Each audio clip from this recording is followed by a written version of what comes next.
to come.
For 9 weeks.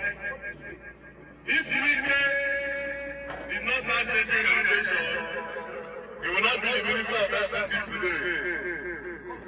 So, if their school is lost, they will do their school here. So, we start to them here every day until their school is open. So, like I said, they have been out of school for 9 weeks. 9 weeks, so. And 9 months been out with 2 months and 1 week, Abby. Like the whole, listen. The whole school in the whole entire FCT, the whole primary school, have been out of school for 9 weeks. And you said they'll be leaders of tomorrow. Come, you come and tell me what you want to be in the future. Who won't tell me? Very good. Come. You show any fault, let's see. You should go school. Now government's fault. They don't give you better uniform. So what do you want to be in future? Speak loud. I want to be something. What do you want to be? What profession? What do you want to become in future? I want to Go back.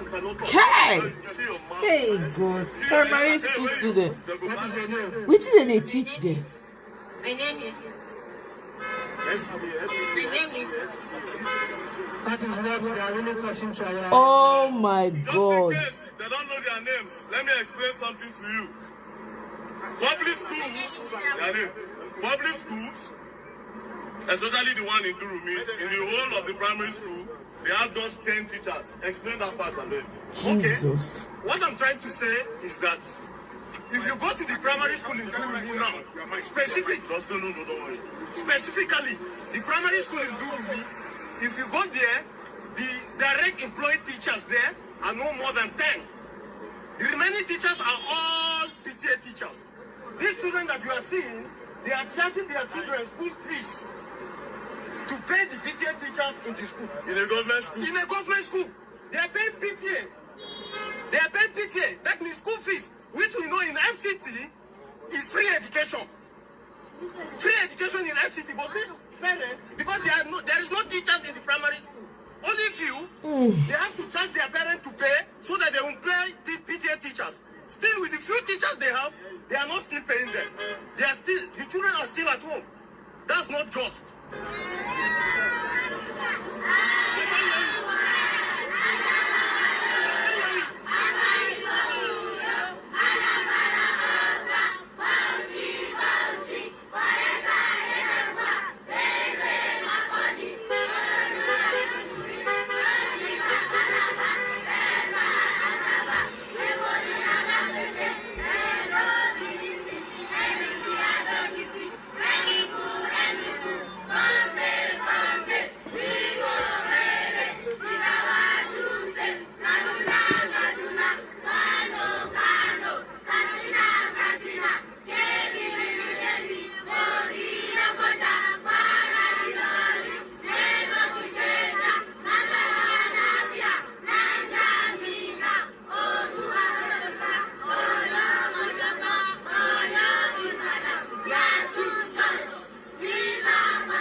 9 weeks they don't go to school. How they want to remember? They don't forget. They don't forget. So please, next some weekend, these children need to go back to school. Let's do the capital one more time.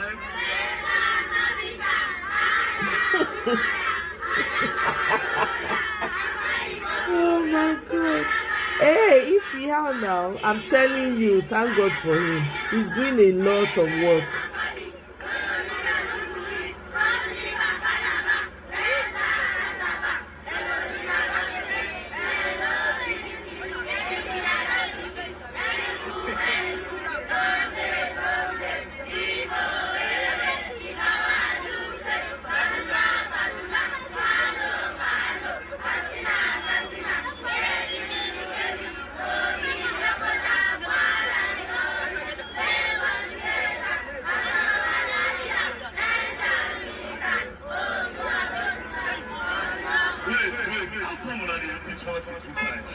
So, why you want to become a teacher? You want to be a doctor? Wike, she wants to be a doctor, but you lock their school. She cannot be a doctor. And we don't want her to go into hookup. So Hey God. God go bless this guy for all that he's doing. Oh my God. One person. Imagine if every one of them split themselves up and work, you know. This guy, VDM, staged a protest for these public school students because the teachers have not been paid. The teachers have not been paid. Look at the, God, this is a, I don't know. Everybody, this is why I say this work, now all hands on deck. You know, all hands on deck. Look at it. If VDM not come out, can't do this one now. Now so they go just keep quiet. The school go, the students go just they learn anything, or just the road they go. It's crazy. I beg, greetings to everybody. Oh, now welcome. Oh, now welcome. Make I play this video for now. We know say me don't already start my own campaign for Peter Obi. So now go to hear gig campaign jingle from now on. By rising. On June 13th and 14th, 2025, over 200 Nigerians were killed in Yawata, Benue State. This is the Nigeria, report card of by heavily APC. armed terrorists targeting displaced persons. Tinubu's The government. attackers burned homes and shot indiscriminately, leaving approximately 200 people They are dead, still with many buying bodies all of them unrecovered till in now. farmlands. This massacre is part of the ongoing violence in Nigeria's Middle Belt, driven by rising insecurities across the country. In 2014, Bola Tinubu led a strong opposition movement against the administration of Goodluck Jonathan of the PDP, accusing Jonathan of incompetence in addressing Nigeria's security challenges. Despite a record defense budget of 6.11 trillion naira in 2025, President Tinubu's administration has failed to protect the lives and properties of Nigerians in Benue, the Middle Belt, and other states. This comes after Tinubu's accusations of incompetence against Jonathan's PDP-led government in 2014. The Obedient movement has condemned the massacre, declaring President Tinubu unfit to lead Nigeria. Amnesty International has also criticized the government's inaction, alleging a deliberate campaign to displace Nigerians. In Enugu, scores of killings have continued unabated. No arrests have been made in connection with the Yelwata attack, and President Tinubu's response, which framed the incident as a herder-farmer clash, was delayed and only issued after international pressure. Dear Nigerians, the escalating death toll in Nigeria is alarming, and the Tinubu-led administration appears complicit with the killers and perpetrators.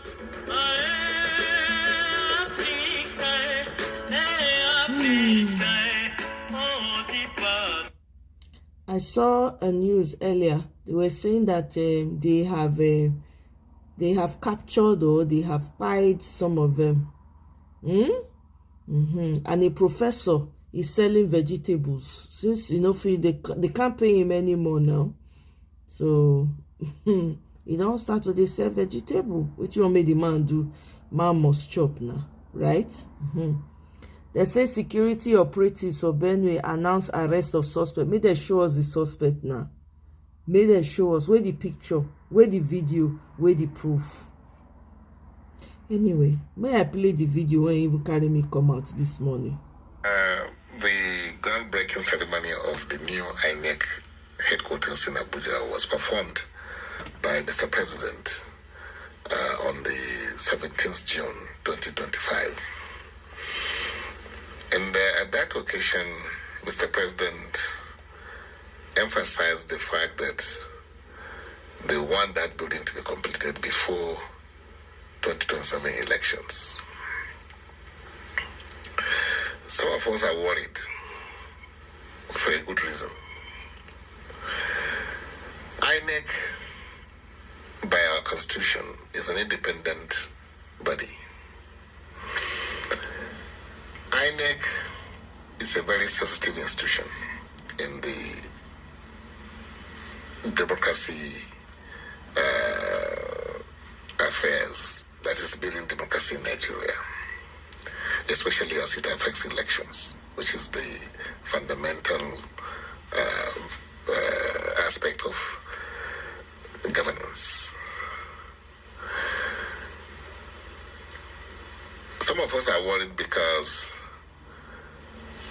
in the first instance, Mr. President or any agency of the government, by our constitution, is not supposed to have anything to do with the building of INEC headquarters or procure equipment for INEC, because in the constitution, section 158 of the constitution, subsection 1, specifically guarantees the autonomy of INEC. And if you look at section 81, subsection 3 of the Constitution, it even says that the funding of INEC should come from direct line charge to the consolidated revenue of the Federal Republic of Nigeria through the budget, through INEC's budget, which of course will be approved by the National Assembly. There's nowhere the presidency is mentioned in the Constitution as far as INEC infrastructure operational requirement is concerned, funding is concerned. And here we are, the president not only awarding the contract, Princess Sophia, I can agree with you on this. Absolutely. No doubt. Everybody's been saying that, but does that mean we're not going to try at all? Because we have examples right? that so what we see now, they do one done, and we won't see the result of that. Is going to be bugged.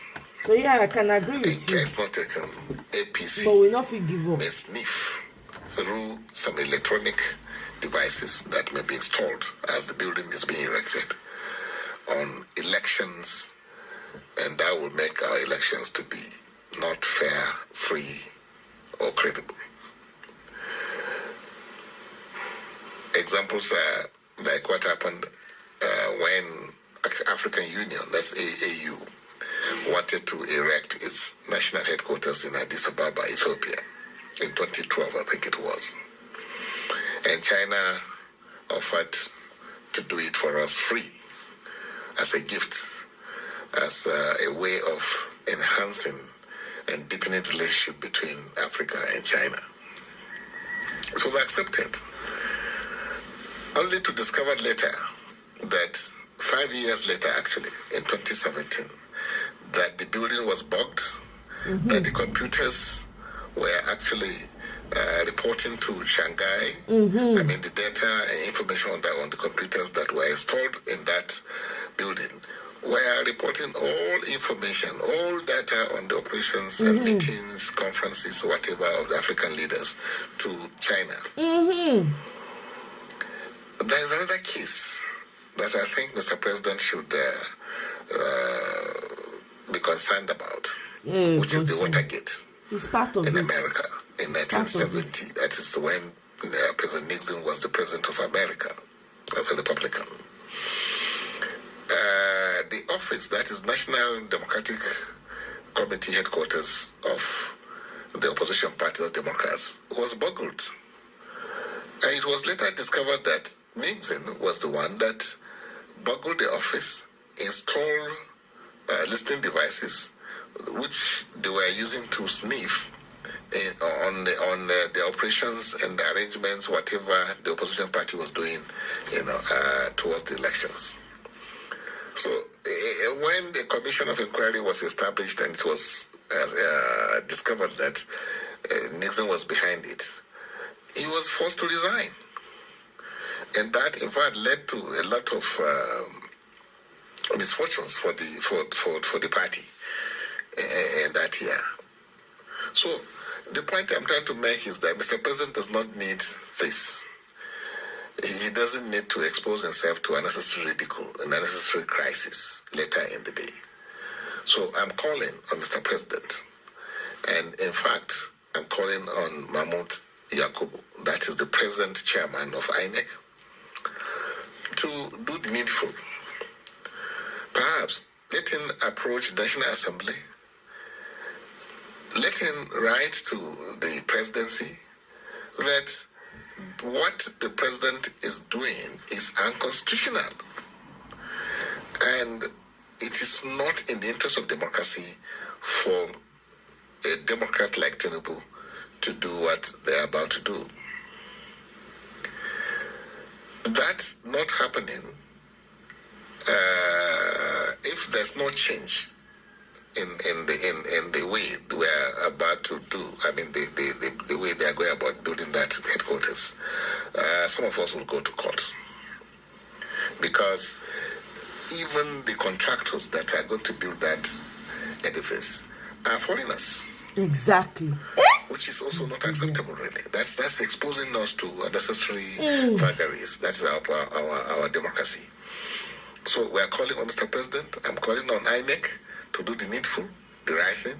Otherwise, we will meet at the court. I'm glad somebody is raising this one. I'm very glad about. Let me see. I think he had another video. Groundbreaking ceremony performed by Mr. President on the 17th June 2025 for the building of new secretariat for INEC, that is Independent National Electoral Commission in Abuja. Well, it's a very good move, but wrong steps were taken. INEC is a very sensitive building to the entrenchment of democracy in this country. The Constitution has a lot of provisions for how INEC operations should be treated. If you look at Section 158, Section 1 of the Nigerian Constitution, 1999, as amended, it specifically guarantees the autonomy of INEC. Furthermore, another section of the Constitution, that is Section 83, subsection 1 also, not only does it guarantee the independence of INEC and its autonomy, it also provides for the funding of INEC infrastructure development, operational requirements, and any other thing that requires funding, that it should be taken directly from the budget of INEC. That is, it has a direct line charge from the consolidated revenue of the federal government of Nigeria. Meaning that this has nothing to do with the government of the day. The federal government of the day cannot, under our constitution, acquire, build, or equip INEC with anything, whether it's staffing or computers or buildings. It is not in the constitution for the federal government of Nigeria or any other agency for that matter to provide for the operations of INEC for obvious reasons. Now, I understand Federal Capital Development Authority under the FCT, under Mr. Yosan Wike, is the one that is going to supervise. In fact, is the one that awarded the contract through FEC, according to Wike, at that occasion. The Federal Executive Council approved the construction of that, the INEC headquarters, and that's supervised by FCDA. You see, the concern of some of us is well-founded. If you look at the history and what has happened in Africa itself. There was a time when African Union, that is AU, wanted to build its headquarters in Addis Ababa, Ethiopia. That's I think in 2012 also. Chinese government offered to build the headquarters for African Union as a gift, as a way of establishing the relationship between Africa and China. Of course, it was taken as a very good offer coming from a friendly continent that wants to establish a deepen friendship with Africa. So it was accepted. And China spent about $200 million to build that headquarters in Addis Ababa, the one we have today, the ADPC you have in Addis Ababa today. But what happened? It was discovered later that the building was bugged by China. That there were some devices installed in the building, which was eavesdropping on whatever the African heads of states were doing in that building. It was being reported to Shanghai. In fact, even the computers installed, there was a back door to that computer, that all the information, all the data, every evening, every night from 12 midnight to 2 a.m., investigations established that all the data was being transferred to Shanghai in China. So, which means the secret of African countries was in the open. Again, in America, this is for America. If you remember, in the 70s, when Nixon was the president of America, Michael, welcome. Nixon, there was burglary at the headquarters of the National Democratic Committee headquarters in Watergate Hotel. That means it becomes, the scandal becomes Watergate. It was called Watergate, which forced later, because it was later discovered that Nixon actually installed some listening devices that was carrying information on whatever, all the things that opposition party, that's Democratic Party, was doing to Nixon's office. And when this was found out, after a commission was established to inquire, a commission of inquiry was established, Nixon was forced to resign from his position.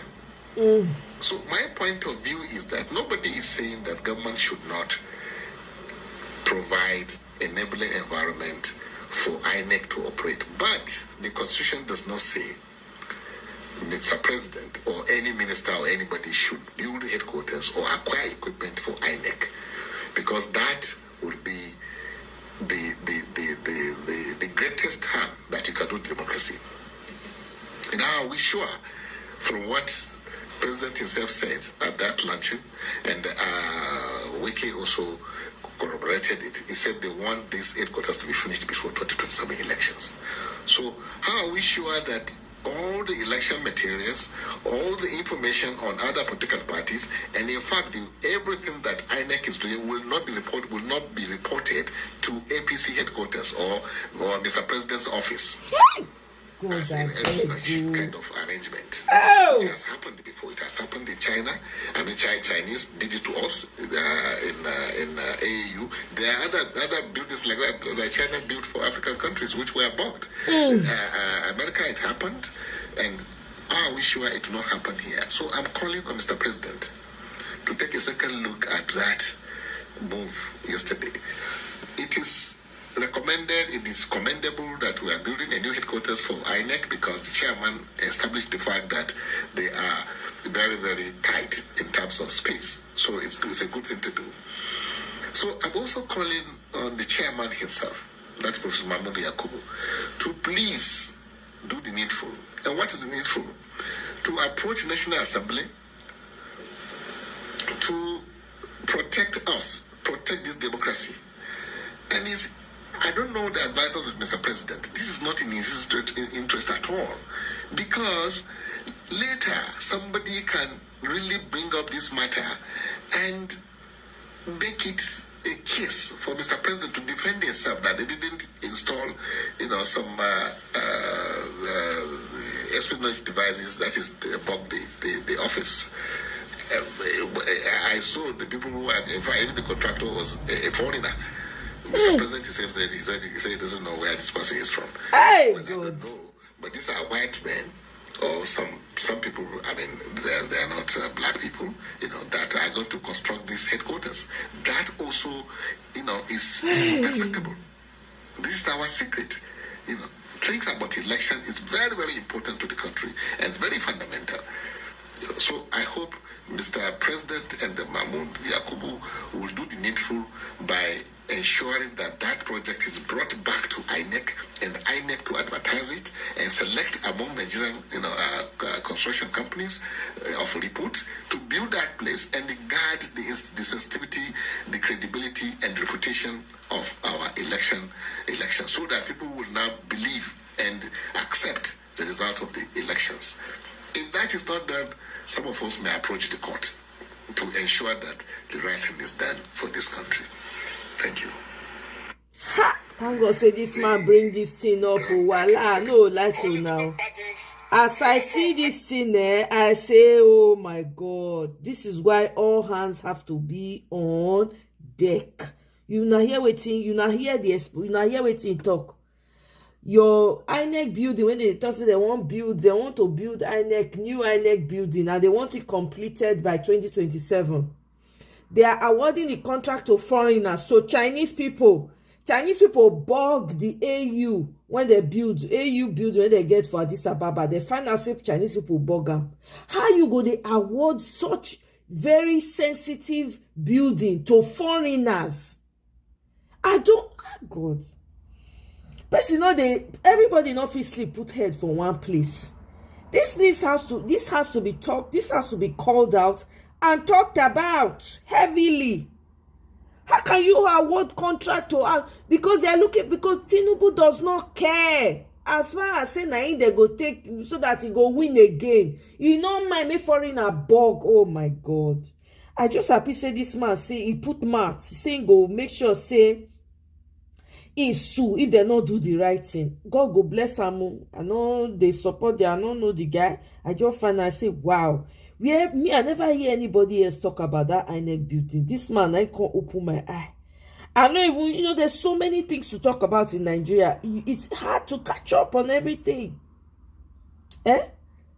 Exactly. The people should be voting in electoral offices. But they transmit all those votes to INEC central office.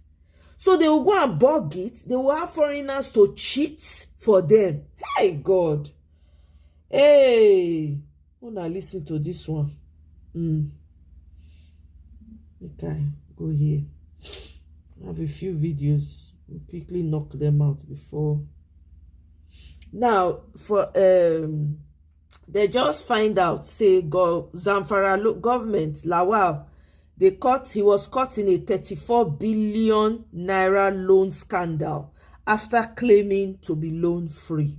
If you want to read more, please go and check out the news. Sophisticated network. Let me make some revelations, because some of us also have our own intelligence networks. Okay. Have met with some of the bandits. Are you serious, Michael? Oh, Oswald. They have sat down with us, not once, not twice. We better know what we are doing in this country. All this, everybody has to be, all hands have to be on deck. Boko Haram I'm telling you. Are one and the same thing. They have a sophisticated network.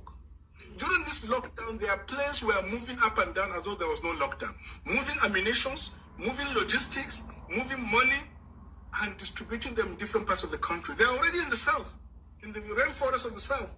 They're everywhere. They told us that when they finish these rural killings, they will move to phase 2. The phase 2 is they will go into the urban cities, going from house to house, killing prominent people. I can tell you, this is the game plan. By 2022, they want to start a civil war in Nigeria. Don't joke with what I'm saying. I have a PhD from Oxford University. I'm a central banker. We don't talk nonsense. So don't joke with what I'm telling you. I have this from the highest possible authority, higher authorities of some of the commanders of the killers and Boko Haram. You said northern governors, past or present, Dr. Badaya? No, current. No, they said one of them is the commander of Boko Haram in Nigeria. One of them. And they are not looking for money. They have more than enough money. In fact, he told me they just came back from... That Dr. Obadiah Malafia, when he exposed what they happen, but he fell on deaf ears. This was in 2020 when the guy was coming. giving out real information, but your Nigerian government now.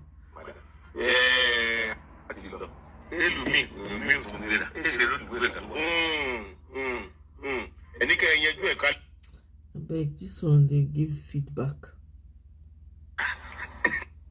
In 2025, our FCT minister is commissioning giving Abuja people water. Water, can you imagine? Water in 2025. Abuja 60 years old, and Nigeria 60 years old. Abuja is not Ekiti or Ogun, or is well structured. All those things have been laid there. You just connect. You are calling the president to come and commission water. In 2025, taking canopy, putting gun, drums, people are dancing. And in Benue, people are crying. They've lost their families. They are crying. They are even protesting. But they are using tear gas to chase them away. Peaceful protests. They are chasing them away. They are beating them. And they don't want them to cry. They don't want them to show that we are sad. You have lost your family. And now they're now using tear gas to chase them away. Our FCT minister is commissioning water. We don't pray, our mouth don't peel. We never ready.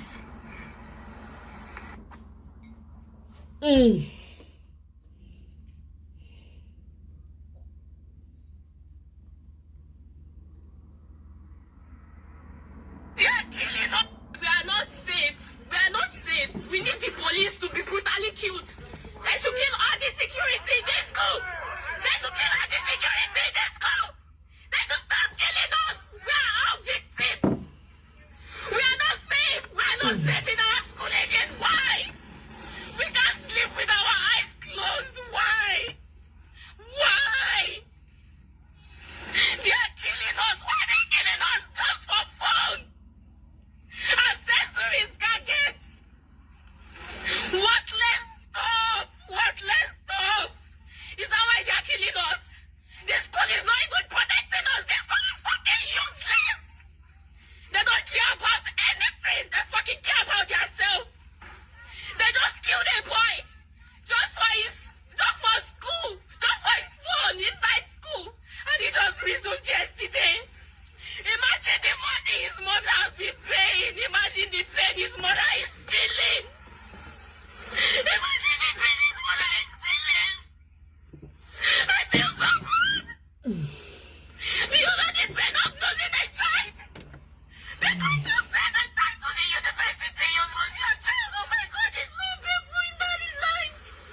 insecurity. We can't sleep anymore. They are robbing us every day. Why? Because of common food. Are you the one that buy food for us? I don't have anything to say. We're heading to the Emir Palace and we want to hear what you say about the matter. Thank you. Now, wow. Ew! Which kind of society is Nigeria now? Eh? Michael, what you talk so now? The truth, nothing but the truth. A lot of Africans, a lot of Nigerians, they identify according to their... See the fight between Iran and Israel. Come and see people taking sides. Meanwhile, for their backyard, 2 meters away, they pie people. They not talk pim. I've never seen the level of mental slavery when a lot of us Nigerians get. Not be here, oh. Some want to identify as Europeans so badly. Others want to identify as Arabs so badly. Meanwhile, they treat you like filth. They don't care about you.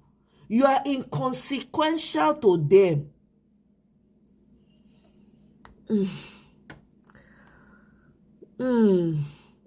There's a... Let me play this cartoon.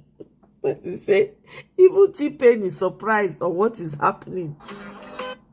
Make una listen to the melody.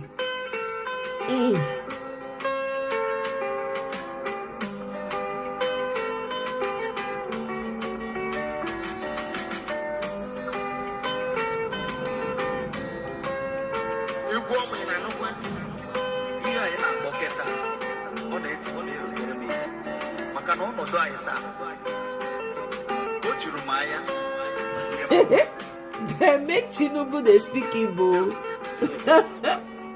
Oh my God. AI, Nigerians, they don't turn AI to something else.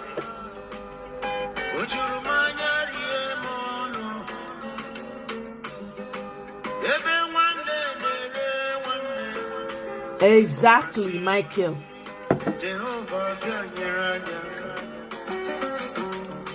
It's on Twitter. Unfortunately, I can't come on like with my, you know.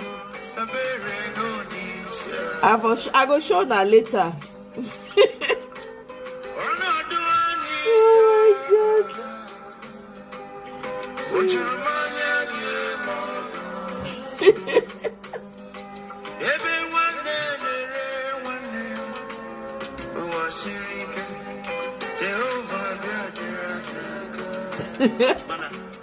Oh my God.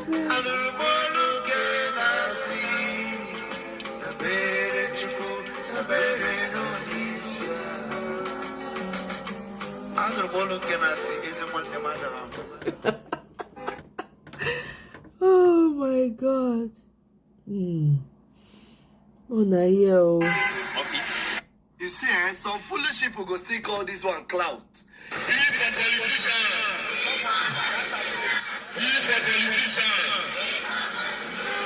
If you're using your cloud chasing for the betterment of people's life, please continue chasing that cloud. Now, I'd like to ask you some few questions. Is VDM a teacher? No. In mama na teacher? Yes. No. In brother na teacher? No. In friend na teacher? No. Kokopi na teacher? No. Who for among in circle be teacher? Nobody. In mama. Whether Tunde not na teacher for abroad, we don't know. Thank God Victor Sima we just go there with na footballer. But this guy uses his platform to speak out to people that no matter how they speak, nobody hears them. And some non-entities who come outside and say, hey, VDM, if they make money with the platform, your papa, Shebi, you are dumb. You cannot speak. If using your platform can help you make money, why don't you open your own Facebook and make money? Why don't you open your own Instagram, Twitter, use your platform and make money? Who is stopping you? You people are just useless. Very useless set of people. Wait there against this guy. He don't manage no saying platform free speak out for the oppressed. Why won't he? Now, they don't they owe teachers. Teachers don't they go strike for about 9 weeks over salaries when it be like say federal government don't say minimum wage down at 70k, but they still they pay them 30,000 naira. You're paying these teachers 30,000 naira. These are people that you leave the future of your children to. Instead, the protest for Wiki, the minister's gate. But these same ministers, these same people, this government, their children go school in Nigeria. All their kids are abroad, receiving the best of educations. Because they know say education that be the bedrock of every society. Yes. If you want me your picking stand out, I'm telling you. I know. You see, I play up too. He actually wore their uniform. Yeah. Very touching. Honestly, I appreciate this guy, yo. I don't go lie.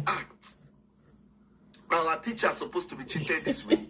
A for Ahmed, B for Bola, C for corruption. Like this tomorrow. God bless you, VDM. Good one. I'm telling you.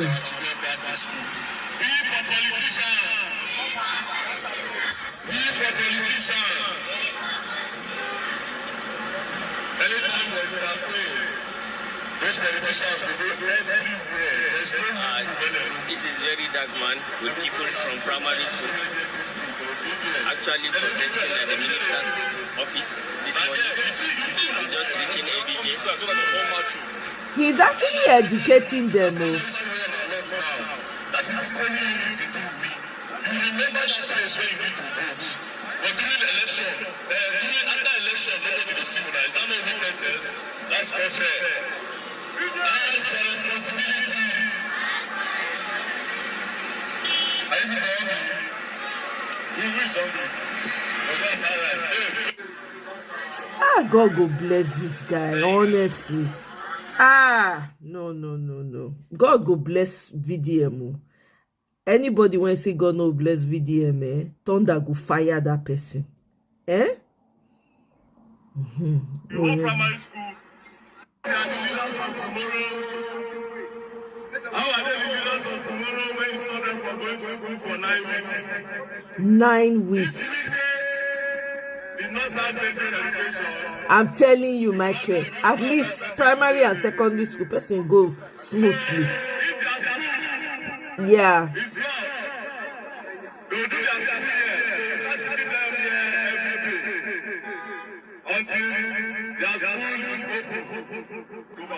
So like I said, they have been out of school for 9 weeks. 9 weeks, so 9 freaking weeks. 2 months and 1 week, Abby. Listen. The whole school in the whole entire FCT, the whole primary school has been out of school for 9 weeks. And you said they'll be leaders of tomorrow. Come, you come and tell me what you want to be in the future. Who won't tell me? Very good. Come. You show any phone that's you. You see, go school. Now government's fault. They don't give you better uniform. So what do you want to be in future? Speak love. I want to be your son's tomorrow. They know they teach them. What do you want to become in the future? I want to be. Go back. See your mouth. See your head. Hey, where are you? What is your name? My name is. That is what they are really pushing to our. Just in case they don't know their names, let me explain something to you. Public schools, especially the one in Durumi, in the whole of the primary school, they have just 10 teachers. Explain that part of it. Okay. What I'm trying to say is that if you go to the primary school in Durumi now, specifically, the primary school in Durumi, if you go there, the direct employed teachers there are no more than 10. The remaining teachers are all PTA teachers. These children that you are seeing, they are charging their children school fees to pay the PTA teachers in the school. In a government school? In a government school. They are paying PTA. That means school fees, which we know in FCT is free education. Free education in FCT, but these parents, because there is no teachers in the primary school, only few, they have to charge their parents to pay so that they will employ the PTA teachers. still, with the few teachers they have, they are not still paying them. They are still, the children are still at home. That's not just.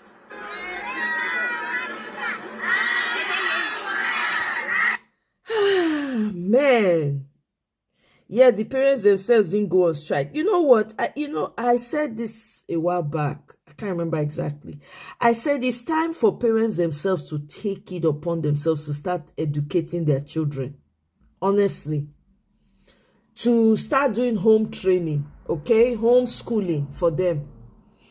This is not working. Why send your kids out? They are not even teaching them anything. Parents now, if you say na Nigeria, na people when they think correctly, you go see for compounds, people go just gather. They go just look for parents when be say maybe na stay at home mom or something, right? They go gather. If na person when get education, you know, and they go just talk about, when we figure out the curriculum of the schools, so you go they teach the children for that compound. I'm telling you, because this is what needs to happen. Depending on these people, your children, they go just they waste time for school. No, see this one, I know if we talk, they ask one, wait till be your name, you don't know waiting to talk. They ask the other, wait till you want to be, you don't know waiting to talk. Eh? Someone showed me a video once of a social media person going around asking children in Yoruba land what they wanted to do when they grew up. Most of the boys wanted to be police and Egbetoko. Now because now those ones get money for their eye now. Now those ones for their eye, they ain't get money. Do you understand? It's really sad what is happening now. If we don't take back Nigeria, problem go dey o. I no go lie to una, problem go dey. Make I just talk o. Hey, problem go dey o. Nobody has the luxury of sitting down and say, oh, it no concern me. It concern you. This toad is capable. Sorry, guys.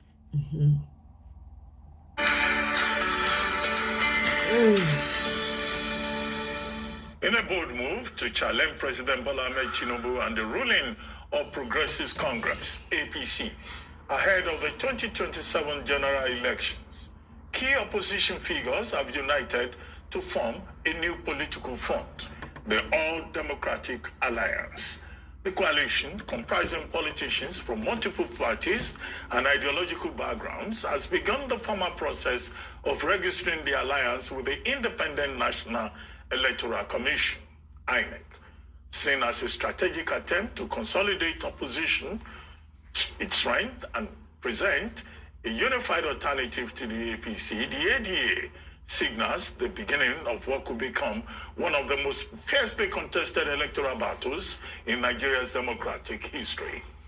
But the Minister of Aviation and Aerospace Development, Festus Keyamo, has described the furore surrounding the announcement as unnecessary hype and a weak attempt at mass appeal.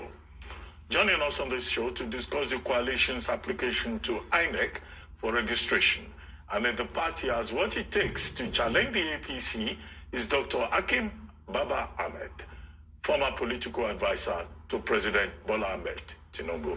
Good morning, Dr. Baba Ahmed, and good to have you on the morning show. Good morning, Doctor. Good morning, doctors, colleagues. Rufai, how are you? You've grown weight. You put on weight. Really? Amazing, really. You have. It's good. It's good to see you guys. I missed you. We missed you too, It's sir. good to see you. Well, Dr. Baba Ahmed, let's start with the briefing. You walked out of the government, if I may use that expression. Can we start with that? Was it because you were rendered redundant? I read the statement where you were saying you could not be made a special advisor and you will not have access to the president. Let's start at that personal level. And then second, this politics of coalition, proposed emergence of an alternative to the APC to unseat the APC and the president, the incumbent president. Well, do you think that this is just hype, as Keyamo says, or it is a real possibility that opposition politics may work again in the 2027 general elections, as it seemed to have worked in 2015, even if there are perspectives to that. Those two issues to start with. Okay, the first one. I've said so much about why I walked out. Basically, I'll repeat basically what it was. I went in there to work to help the country through the administration because I believed they saw something useful in what I could do. I didn't get a chance to do it, and I got a little bit tired of just sitting on my hands waiting for somebody to say, come and help, and I walked out. But at least they gave you newspapers to read. That's basically it. You must have been reading newspapers. That's work too. I read papers before I went into the villa to work. I have been part of I've been a public servant for 40 years. I know what work is. I know what it is to be in the presidency. I know what it is to be in the villa. And I know when you're just sitting there doing nothing. And I'm not used to doing nothing. There was a huge amount of work that I and a few other people would have done. But I'm not too sure the administration is particularly interested in asking for advice from technocrats and public officers with some experience. The bottom line is that there really wasn't much to do there, and I just got tired of waiting for something useful to do. You asked the second question. What is the nature of what are the nature of the challenges involved for the coalition? I think there are quite a few of them. Let's look at the technical. For instance, you started by saying they have applied to INEC for registration. I think unless a miracle happens, they forgot. There are huge numbers of applications before them, before INEC, and INEC hasn't registered any party for a long time. I don't know how good it will look if INEC now singles out an application that has come, because it has at the bottom of it names of very prominent politicians, and it says, look, we have to prioritize this. INEC will put itself in a very difficult situation, and Nigerians won't be impressed. So the option about registering entirely new parties so that everybody will feel he or she is on a level playing field is very difficult. It's going to be very difficult.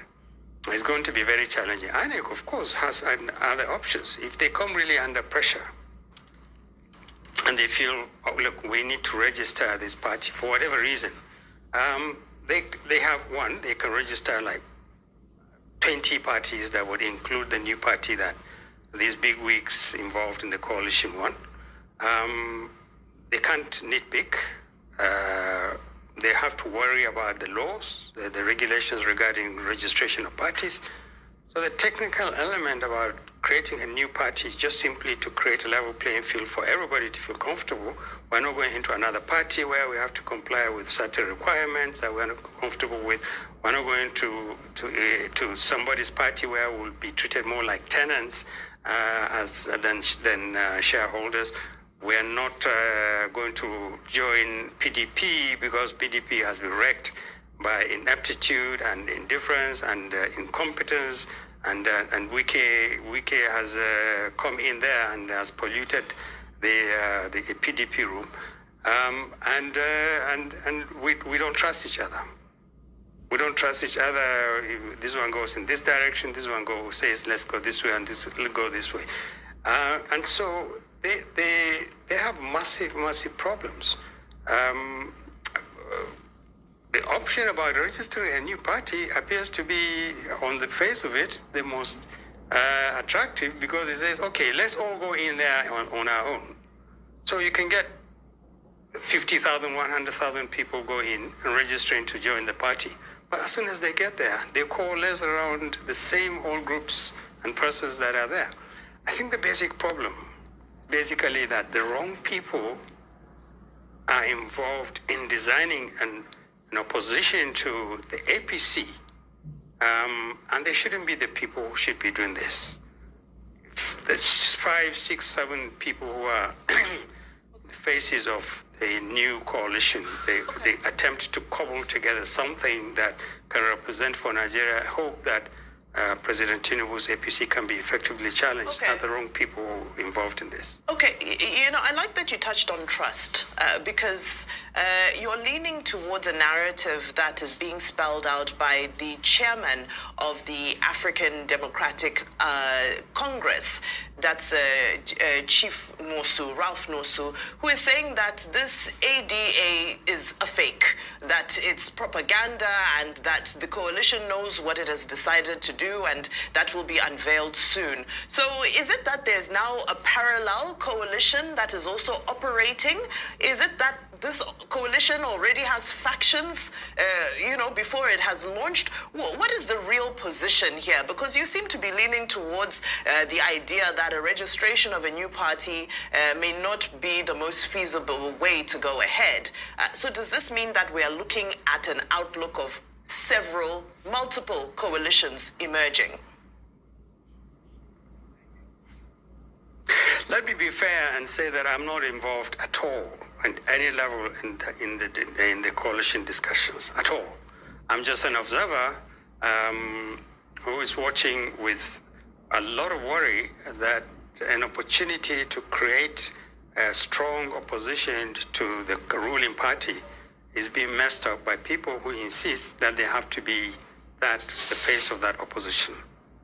There are divisions between them and among them. I talk to some of them. I have some idea about what they're doing wrong. But the most important thing they're doing wrong is putting themselves forward. It's a coalition of a few politicians who hope that they can arrive at some understanding and then open the door and say, okay, fellow Nigerians, we've agreed. This one will be this and this one will be that, and you can now come in. It's the wrong way about it. None of these people should lead or be seen in a position where they're determining who should be in that coalition. They can work behind the scene. What they need is a generational shift and a political shift away from who they are, what they've done, what they want to do, to a different set of Nigerians who can give Nigerians hope that people who have become vice president and contested 3 times, people who have become governors and ministers, these are not the people who are saying, give us trust, trust us again to solve the problems that the APC is creating. This is the wrong thing. And it's very difficult to convince politicians, but this particular type of politicians, that Nigerians can see through you. They don't have faith that you actually represent a different future from this government. You just want to replace President Tinubu.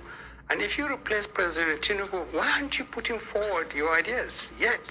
So that Nigerians can see, if you give us power, this is what we will do different. If you give us power, this is what will be different. Who are the younger Nigerians who should be in this party? Where is the youth? Where is the energy? Where is the vision? Where is the concern that the violence is destroying this country?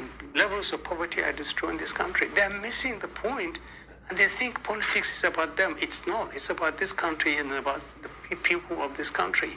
And there are millions and millions of Nigerians who desperately want to see a change. They don't mind defeating the APC if they see credible Nigerians leading an opposition.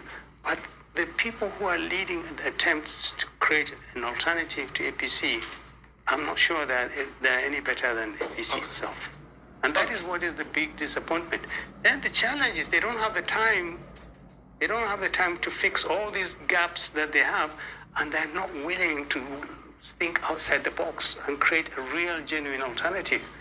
And what they are doing is just simply handing over 2027 to President Tinubu. Okay. I mean, good to see you again. And we missed you because we remember all the lovely times we used to share on this show. But, you left us and you went to government. And since you were in government, you didn't bother to check on us. I didn't leave you. No, you left us. You went to government. I didn't leave you. You gained weight. You left us. You went you went to government, and when you were in government, I went to work for you.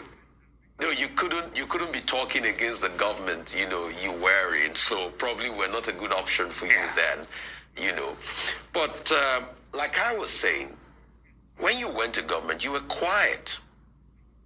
And a lot of injustices persisted. I had to be. I know you had to be. Like they say, when you're somewhere, you don't talk, or when you're eating, you don't talk. I'm not literally saying you were eating anything, but when you are with them, you don't talk. And that was not the you I know. And that's why I say I missed you so much.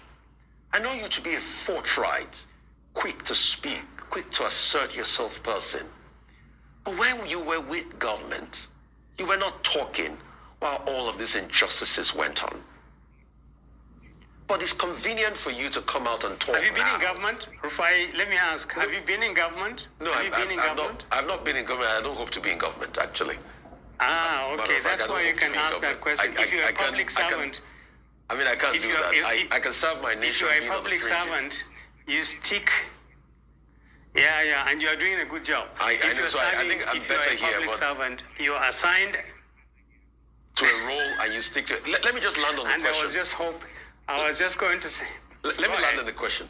So, but because you left now, sure, you are back to your normal self that I miss so much. God knows I miss you so much. And now you're talking again. Thank you. But how can I trust you? That you keep speaking for people.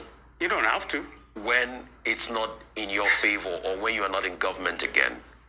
How can I trust the fact that now you're coming out to say you're an observer, but you were with them and you didn't observe all of this? You took that position. You said it's to better the lots of people, but a lot of things went on and you couldn't speak then. So how can I trust all those advocacy when you make them now? And I'd like to ask you this. What happened between you and this government and President Tinubu? I know you said, they had no drive, it wasn't the way you wanted to serve and all of that. I saw that in the page of papers. But was there anything that really happened that we should know where you lost it? Because before you were coming in, didn't you envisage that this was going to happen? Can I answer the question now? Yes, sir. I asked you if you had been in public service and you said no. There was a reason for it. You haven't lost anything by not being there. But if you had been there, you would have understood. In the public service, they assign you a responsibility and you stay with that responsibility. And my job was to be an advisor to the president in the office of the vice president, not to speak for the government. Where I needed to speak on the governance, on politics, on issues that I spoke to the people who appointed me. I didn't get as much chance as possible to impact the way I saw it. I went in there with good faith. I believed that it is the responsible thing to do for Nigerians. If you are called up to the render service, fix Nigeria, the damage done by President Buhari was immense. President Tinubu came in, jumped, pushed the country from the deep end, and we were in a big mess, and they said, we'd like you to come in and help. I thought a lot about it, and I felt it's better to be part of the building team than to continue to criticize. I have no regrets at all for going to the government. I'm happy I did. And I'm happy that I walked out when I realized that perhaps the hopes I had that I would get a real chance to work with other people just isn't there. Now, nothing happened. I got tired of sitting around waiting for an opportunity to be part of a building team. And I told them a number of times, I don't think this is where I really belong. And they kept saying, well, be patient. Maybe we'll fix things. But listen, I could also see that things were getting worse. Our security situation is getting a lot worse. I'm not sure that our management of the economy is as good as the government puts it out. The poverty levels are just far too high. There's a lot of suffering, there's a lot of pain, and there are things that we can do to mitigate that. If nothing else, talk to Nigerians. Explain to them why we are suffering so much, why cost of living is so high. Explain why we are failing to deal with killers. Why are our towns and villages flooding with blood of people? Explain. If you can't do it, then do something about the people that we're entrusted to do, to be responsible for our security.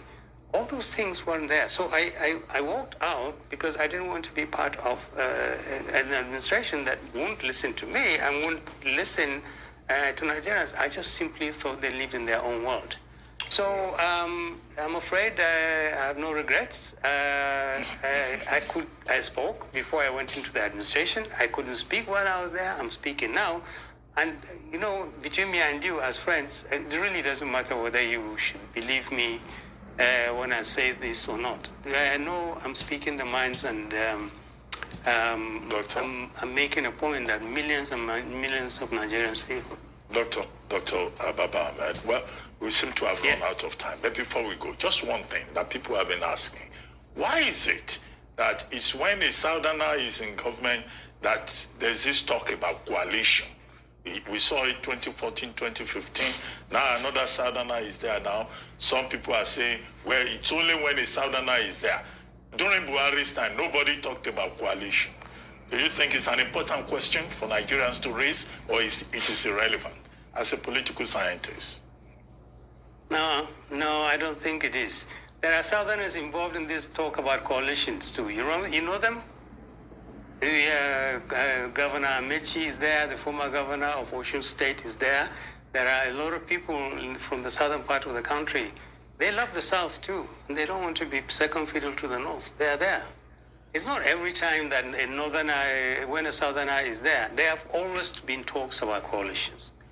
We formed a coalition in 2011, 2012 with the Southerner. His name is President Tinubu now. He gave us his bit of the of Nigeria, and we formed a coalition between the AD and CPC, and we created the APC. It's not a new thing. There have always been coalitions, always. Thank you very much. Even going back to the First Republic. Thank you, Dr. Akim Baba. Thank you for inviting me to your program. It's nice to see you guys. Thank you. You're welcome. See how these people wanted to hold him with they want to see how they will hold him and say, why is it that it's only when the Southerner is president, that's when you now the man answer them well. There's always been a coalition. In fact, we formed a coalition with the Southerner, who is now the president now. Okay, bam, mic drop. Do you guys know that terrorists hijacked Benue, Links bus, kidnap all passengers along Otukpa Road? Oh, that means they're not rate T-Pain. They're not send T-Pain. Even the military personnel, when they come, they're not send them. None of them. All your security personnel, all of them, zero. They're not send them. Now, in other news, the Federal Teaching Hospital Gombe is unjustly withholding 50% of their interns' salary. The interns tried protesting last month, but the CMD threatened them to either accept the money or leave. Now, in some schools where were listed, Luz was among, Nsukka was among, other schools that were listed. Do you know that for you to go and study medicine or any of the top, medicine, I think engineering and some of these other, professions, it is by connection, no? It is by link. You have to be on, you have to either pay, right? See the way they broke it down. They will first of all give privilege to those who know who do you know in Senate, who do you know in House of Rep. It's by connection now for you to study. It's by connection. I'm telling you. This guy spoke about it. Let me see if I can bring it up actually. Let me go to his page. Hey. Eto.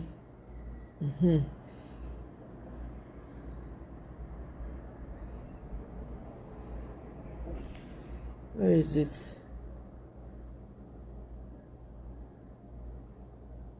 Where is this? Meanwhile, Dorcas, who is a PhD student of the Department of Mass Communication, University of Nsukka, she was kidnapped inside the school premises. Okay? She had left the PG hostel, Peter Odili Hall, around 6 a.m. to go and jog, which she does regularly inside the school, taking the same axis. Bam! Now they kidnapped the girl. An hour later, they called demanding a ransom of 10 million. Oh, God. Oh! Swan.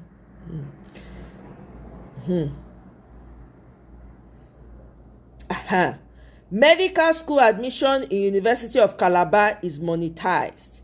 1 million plus, or you have strong VC, senator or governor connection. Nnamdi, wait, let me see. Okay. To get internship slots in teaching hospitals in Nigeria, you will need to buy. You need to buy it, even if you made first class. Here are the rates. University of Nigeria Teaching Hospital, 500,000 naira. To buy internship slot to where people want to see internship. University of Benin Teaching Hospital, UBTH, 250k. University of Calabar, I think, Teaching Hospital, I'm not sure. It says UNCIAL. I don't know what that means. 350k.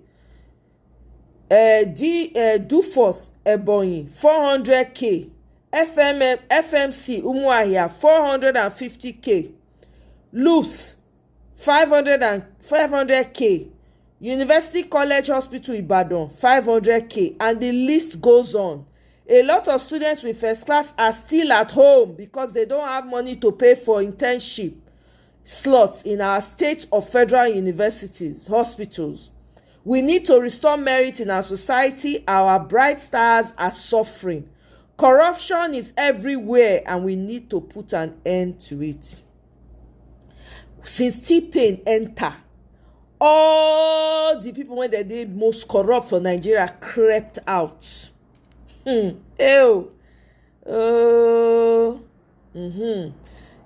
video of the lady that was apologizing for supporting T-Pain. Her name is Buki Adekogbe Raji. She's here begging Nigerians for forgiveness for being part of those who campaigned for T-Pain. She acknowledged that their mistake brought upon the people hunger, agony, corruption, insecurity, and more will come out. Listen. Yes, campaign for Tinubu ló ń dùn. Kí ló fi ń dùn yín? Nǹkan tó ń dùn mí ni pé ebi ń pa ọ̀pọ̀lọpọ̀ mẹ̀kúnnù. Wọ́n lè fi gbogbo ẹnu sọ £1 ní ìgbà. Kò dé ṣe yí pé wọ́n fẹ́ fún wa lówó. Lẹ́yìn tẹ campaign tán. Bẹ́ẹ̀ni kò dé ṣe pé wọ́n fẹ́ fún wa lówó. Ṣùgbọ́n mo tàbí gbọ́dọ̀ pé ó ní campaign yẹn pé gbogbo àwọn tíátà tán lọ wọn náà dansi àtọ́ fún lówó tí wọ́n dùn dáadáa. Mi sọ fún yín pé kò ń ṣe yín pé ní tó kó wọn jò sanwó. Táwọn gbọ́ yín lọ sí òṣèlú. Àwọn àgbà ìgbà tó ti ń ṣe mí sì tó sọ fún yín pé owó òjò bí ni kẹ́ gbé owó yìí o. Owó òjò bí o. Owó òjò bí o. Owó òjò mo sọ gbangba mo sọ mo tútù. Ibi tí mo wá ń lọ ní pé tí mo ní mo padà regret ní láìpẹ́ because ó lóun fẹ́ òun fẹ́ bí mi ò pé mo fi àsìkò yìí. He renewed the hope na be not renewed the hope. He renew am na. Àtẹ̀sí mo nífẹ̀ẹ́ àtẹ̀tó nífẹ̀ẹ́ mi àtẹ̀tí mo nífẹ̀ẹ́ mi. Tí ó ní pé tí mo ṣe tí mo regret mi pé ṣé mo pé wọ́n lè sọ fún ìwọ padà wá rí báyìí. Ẹ má bínú. Ẹ má bínú àti jẹyìn àti mu yín kò ní nira. Ojú ọ̀nẹ́ni tá a bá ti rí tipẹ́ ó jẹ́ kéèyàn máa ké ní pé ó tó jọ mẹ́ta kò jẹ́ kéèyàn wá ṣàìdẹ́ gbà ó mọ nǹkan tó lè ṣe. Kí máa gbẹ̀rí ẹ̀jẹ̀. Ibẹ̀ ni ṣé ti rí nígbà yẹn gan-an tí a bá ṣe mítìn wọ́n sọ pé òun máa ṣe dáadáa òun máa ṣe dáadáa òun máa ṣe dáadáa òun máa ṣe dáadáa ṣé fẹ́ gbọ́ ibi tí mo ti wá padà rí tí mo wá jókòó after the election mo wá jókòó mo wá wò yí pé torí mi kò jókòó mo padà rí mo máa jókòó nílé máa ń olóò mi ti ṣe é tàbí kí ni mo ṣe báyìí kí ni mo ṣe. Ègún mo sọ fún ọ̀tàjọ́ sọ pé ó ní ègún Awólọ́wọ̀ ló padà já everybody náà. Gbowó gbogbo ẹ má bí mísà ó ń ṣe wípé wọn ò fẹ́ fún wa lówó o. Mo ń sọ náà mo ti sọ pé níjọ́ tí bá ní àǹfààní láti sọ màá tó sọ. Kí ló wá ṣẹlẹ̀? Wọ́n ṣe pé wọn ò fẹ́ fún wa ní owó. Kí ló ṣẹlẹ̀? to that for you. If you want pay, I made a video about one Usavovo, 31-year-old guy that was arrested for the death of Osato Festus, that was arrested for the death of Osato Festus, 21-year-old girl. That they said him and the girl were having arguments, and the girl slumped, like she fell and hit her head on the ties and died. Then he went to bury her. That's not the story. Like, that is not what happened. So the sister reached out to me today, and she told me that was not what happened. That it was everything the police, the media are talking about, that it's all a lie. So I'm here to tell you what really happened. So exactly, Michael. The same set of people. I beg, the same set of people. Now you want form coalition. That's why I'm very happy that Peter Obi has not stained himself by even mentioning coalition with anybody. Because those people, they cannot be trusted. The same thieves moving from one place to the other. So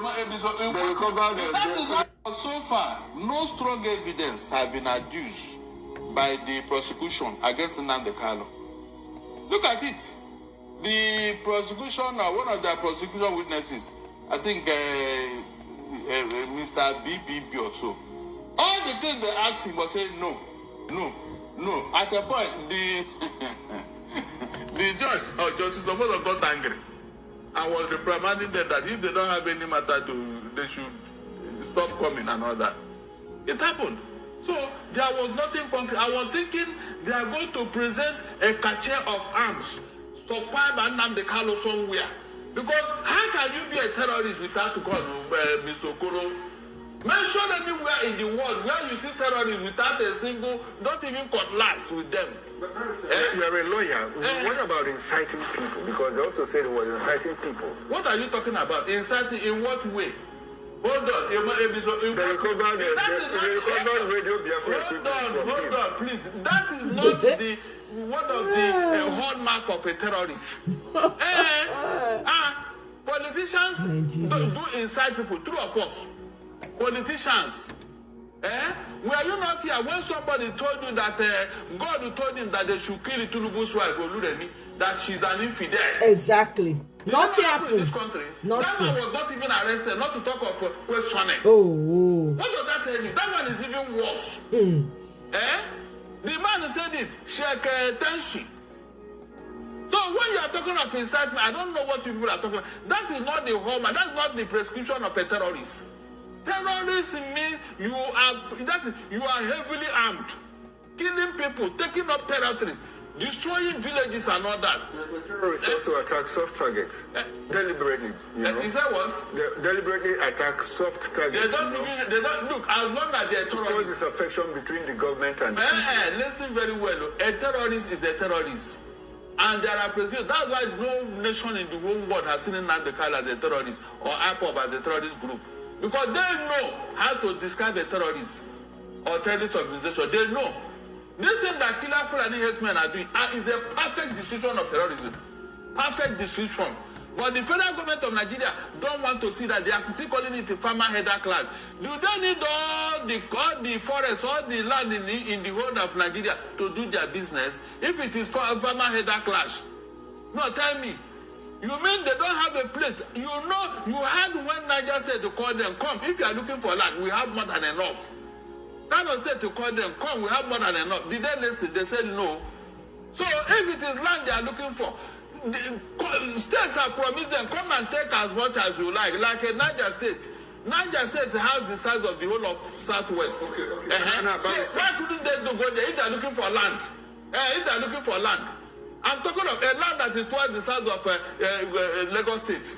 You can get it in Niger State, and yet there's a vast area still left. 76,000. Barrister, we are left with just 1 minute. Now, on the 18th of July, the prosecution and the defense will make their... How you invite Barrister Danity and be gagging you? The fact is that they have closed their case, Abi. Yes. The procedure and processes are going on fine. Okay. But from the look of things, it looks like the federal government have nothing against Nnamdi Kanu. Okay. So, yes. So they are likely to let him go. Well, is it not obvious? Is it not obvious? When they don't have any strong evidence against him, I told you here, If they have come out and said, look, it wasn't Nnamdi Kanu, the whole of one part of Imo State, he occupied it, he killed every people, he did this, he did, you know, that he made the broadcast. Who told you? Okay. So this other one that are killing in Benno, it wasn't Nnamdi Kanu that incited them to in Sokoro, it wasn't Nnamdi Kanu. He was the one that incited them. Why didn't they say that? Well, Barrister, July 18th is about a month away from today, so let's see what goes on before then. And this will be a good place to anchor this conversation.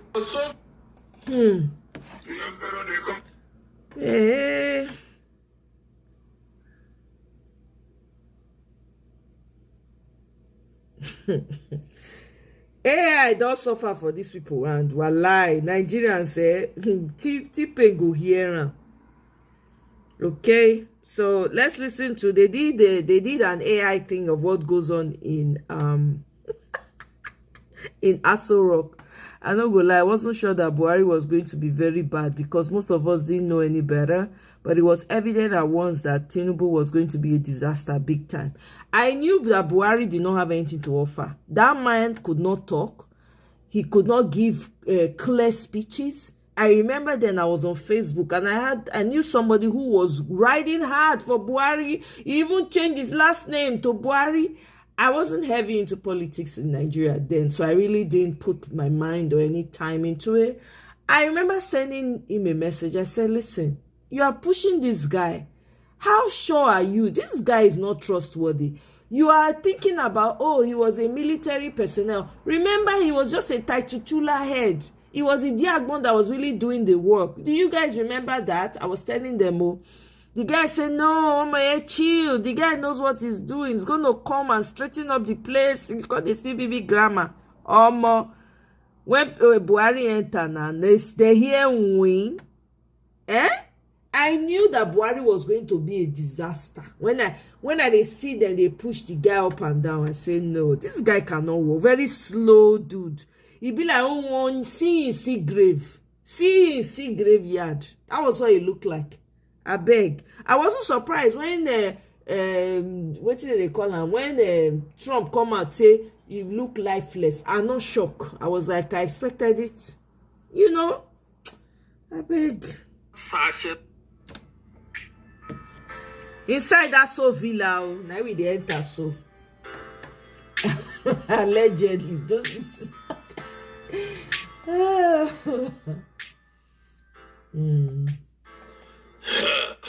Bayo, I didn't get to go to the site yesterday, but I sent you on Sunday now. Tell me, sir, the site was terrible. We could perceive the roasted smell of both villagers. We had to use face masks. My God. May the souls rest in peace. Where is Dada? Daddy, the backlash is still growing. They're saying you went to Benue, but you didn't even visit the massacre sites. Just came to Makurdi, waved and left. As a president, they want me to enter the bush?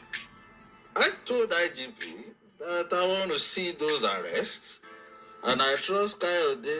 I've done my best to send 20 million to Alia. Very nice man. Okay, sir. Niger, the floods, the people are still waiting. Some say you've abandoned the north completely. Am I the one that sent the clouds? I can't, Niger. We can need me in Abuja for some commissioning. And, sir, if we don't go or address it, Obi will speak. You know it. Obi? Obi? Peter will enter a war zone with Okada. I want sachet of Milo. And then come out shouting, I'm the one that truly cares. The last time I went to Niger, did I not wear their babariga? I even drank fura that gave me running stomach. Please leave me. I hope he should go and govern his WhatsApp group. That is only a cabinet. The North, I'm interested in now. Is APC crisis in Gombe? What have they settled it? Not yet, sir. The northern chairmen are threatening to form a parallel structure. Even Rufai said you cannot be re-elected in 2027. Structure? Structure? Let them form structure in their backyards first. Where's Rufai? The girl on Arise, or that short man I made minister in my head. But he's starting to run podcast. Kaduna Rufai? Yes, sir. Malam Nasir, sir. He even hinted a possible northern consensus. Consensus, combustion. Even Atiku is forming consensus. In 2027, we will steal it, grab it, and run away with it. Did you INEC headquarters in Abuja? Don't worry, everyone wants to form structure. No one wants to form a solution. A party is not a book, you know. Just don't break open your next door. Sir, should we respond? Of course not. Was I not the one who said the Miloko? And did I not collect it? My friend, the game is the game. Now I own the pitch. And I know the referee's village. By the way, is Wike safe? Wike is in Rivers today, sir. Good. Tell him to check on that place where we caught ribbon last week. I think the rice processing one. They should paint it white glossy, maybe like Dubai building. I want that to post it on Sunday. Should we drop pictures from your Benue trip? Use filter first, huh? Don't post anything from the site. Post that small fine baby twice for front and back. Add small green like hope, you know. Sir, what of Enugu? There were killings there too. Dada, just prepare playlist for my trip to St. Lucia. Huh? Okay, sir. That one with Fela, Sonny Ade, the new boy, Asak, you know. My only business is with Enugu, you know. When they tell me chieftaincy title is ready, I'll leave them. I'm the president. By the way, you are doing well, Dada. Mame PC, and let him check his laptop for me, okay? This goddamn power button. Also tell Pabio that I'll be sending what they call it, 3 billion budget, you know, replacement for his laptop. My idea. That's inside Aso Rock for you. Meanwhile, there's been a rebuttal. So you guys know that Dele Alake and the rest of them have been going on the national network news to debunk historical, saying Tinubu, you know, when Sule Lamido came out and said that Tinubu was working with Abacha. I mean, no, that Tinubu was not part of the June 12 election.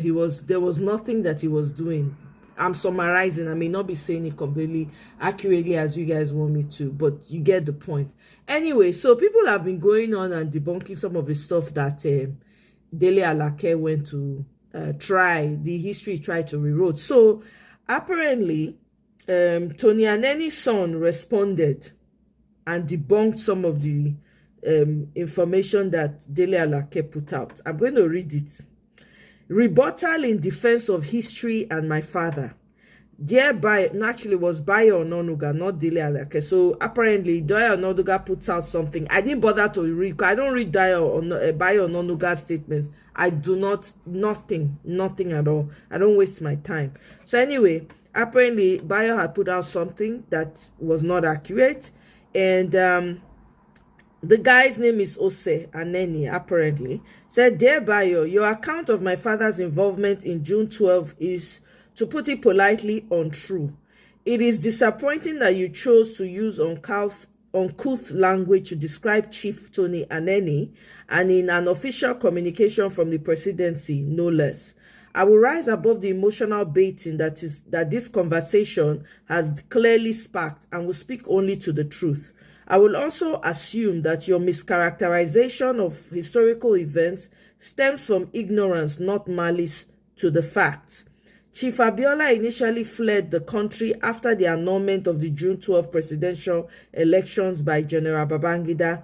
You mentioned that MKO eventually returned. When he did, one of his first visits was to my father, then national chairman of SDP in Benin City.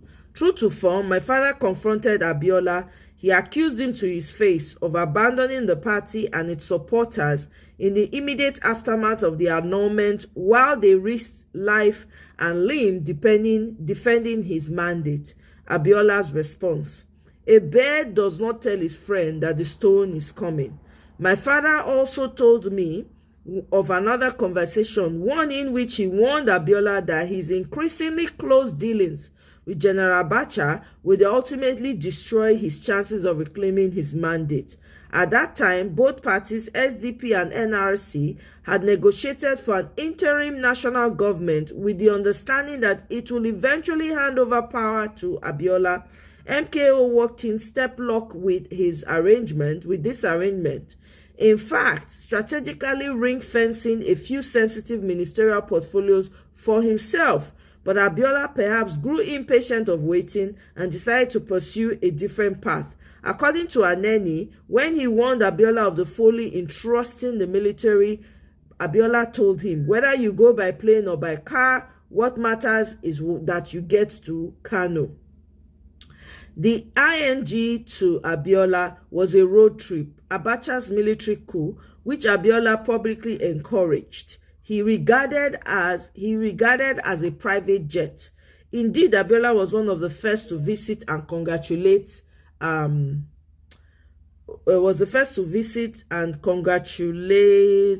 did it go? I'm sorry, Abacha, after he overthrew the ING, interim national government, and seized power. Now, I am not aware of any animosity that ever existed between my father and President T-Pain. In fact, my father acknowledged that T-Pain had initially spoken out against the delay in announcing the result of the June 12 election. It was the only time he mentioned T-Pain in his 260-page book. I have no personal knowledge of what role your principal played after that, though I find it curious that you consider his early visit to Abacha immediately after a coup to remove the interim national government he, MKO, helped birth, a mark of honor. Like Lamido said, many of the key players in that chapter of our history with IBB, Abdusalami, Oyegu, Ikimi, Mark, Ayu, Dele Momodu, and others, including Kola, MKO's son, are still alive. We are also fortunate that my father wrote his own version of the events before he passed. It is, however, unfortunate that I have had to defend my father's name against a lie, and doubly unfortunate that lie was issued in the name of the President of the Federal Republic of Nigeria, and hope that this level of toxicity left with the former occupant of your office. I am happy to send you a copy of my father's memoirs, My Life and Nigerian Politics, to help you avoid this sort of a historical misadventure in future. I am just surprised and slightly disappointed that so much energy is going into the retelling of a tale that is more than 30 years old, of what relevance to the average Nigerian is any of this today. I truly wish you had used your pen today to issue condolences to the victims of the suicide bombings in Kano and Borno rather than rewriting history and smearing the dead. Love and light. Come and see this guy's comment section. Hey, Agbados went buck wild. Agbados were screaming, shouting. You could hear their voices, struggling, screaming. Oh, God. Nigeria. Look, my people, I will hang it here for now. I go try come back later. We could carry this matter forward. So in the meantime, you guys have a wonderful rest of your day, and I'll see you on my next one. Thank you all for joining.